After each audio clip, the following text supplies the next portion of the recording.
the owner of the Uncle Ben Barbershop, and it is located at Jumbo General, Dolores.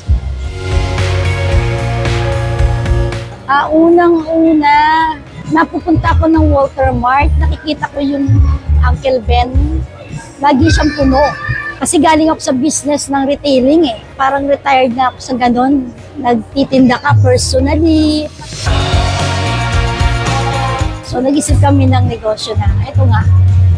But once nakita ko sa Facebook na open na sila for franchise, then kinausap ko yung anak ko na why not try the parang ang ganda ng kita kasi less management siya. Bali, ang binibenta mo dito ay services eh. Maganda yung potential niya.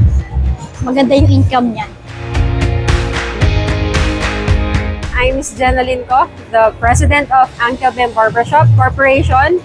Now we would like to congratulate our franchisee here in Jumbo General Dolores, San Fernando, Pampanga. So right now, Uncle Ben has 18 branches nationwide. We have in Cebu City, then we have in Taytay Rizal, Angeles City, Santa Maria, Bulacan, San Fernando, Pampanga. We have here around 6 branches na, no?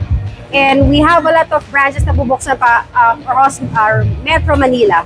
Ayan. So abangan po ninyo yan.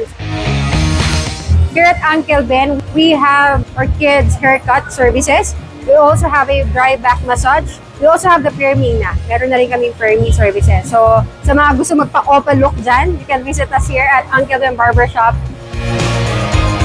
So sa lahat po na mga gusto mag-franchise, you can chat us on our Facebook page or you can visit us in our head office located at Walter Mart Mall, 2nd floor, San Fernando, Pampanga. Ini-invite ko kayo na bumisita sa Uncle Ben Barbershop dito po sa Dolores, Jumbo General.